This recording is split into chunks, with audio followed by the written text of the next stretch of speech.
पिछली वीडियो में हमने धनंजय का जो दशरूपकम है उसके अंतर्गत अर्थ प्रकृतियों के का चार्ट बनाया था मैंने, और अर्थ प्रकृतियों के अंतर्गत हमने बीज नाम की अर्थ प्रकृति के बारे में ज्ञान प्राप्त किया था। अब उसके बाद हम दूसरे नंबर पे जो अर्थ प्रकृति आती है उसका नाम है बिंदु। बिंदु की परिभाषा हम देखेंगे, अवान्तरार्थ विच्छेदे बिंदुच्छेद कारणम।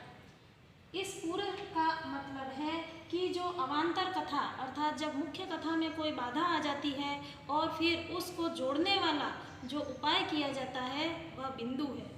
जैसे रत्नावली नाटिका में जब वासवदत्ता कामदेव की पूजा कर रही होती है तभी बीच में ये सूचना दी जाती है कि राजा उदयन आ रहे हैं।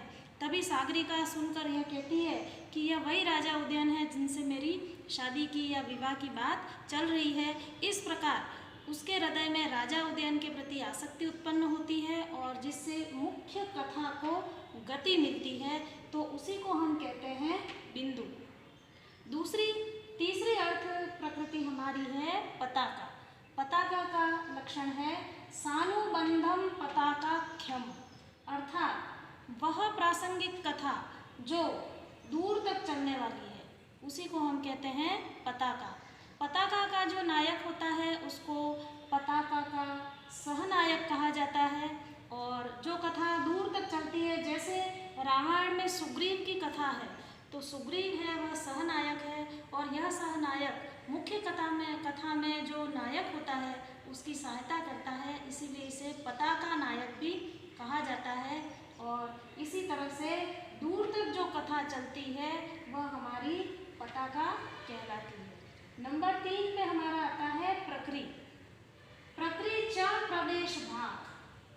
वह प्रासंगिक कथा जो बहुत दूर तक नहीं चलती है और शीघ्र ही समाप्त हो जाती है उसे हम कहते हैं प्रकृ। जैसे रामायण में जटायु की कथा है, शबरी की कथा है, वह कुछ दूरी तक ही हमारा साथ देती है, इसीलिए उसे हम कहते हैं प्रकृ। अगली नंबर 5 पे हमारी आती है कार्य अर्थ प्रकृति।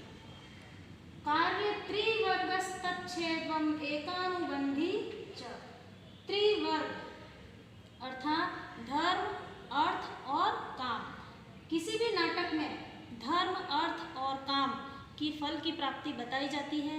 या तो कोई नाटक होता है उसमें धर्म की प्राप्ति होती है, या धर्म और अर्थ दोनों की प्राप्ति भी होती है, या धर्म, अर्थ और काम 3 फलों की भी प्राप्ति होती है। तो जहाँ पर ये कार्य धर्म, अर्थ और काम जिन फलों की प्राप्ति हो उसे कार्य कहा जाता है। तो इसी तरह से जैसे रत्नावली नाटिका है उसमें उदयन को रत्नावली की प्राप्ति होती है, ये कार्य संपन्न होता है, तो इसीलिए उसे कहते हैं कार्य अर्थ प्रकृति।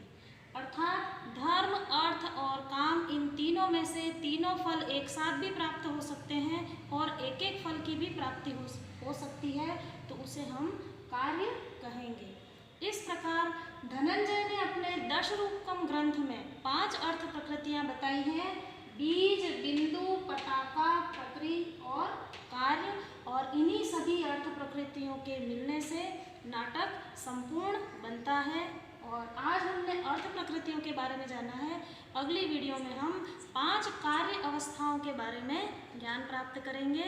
अस्तु।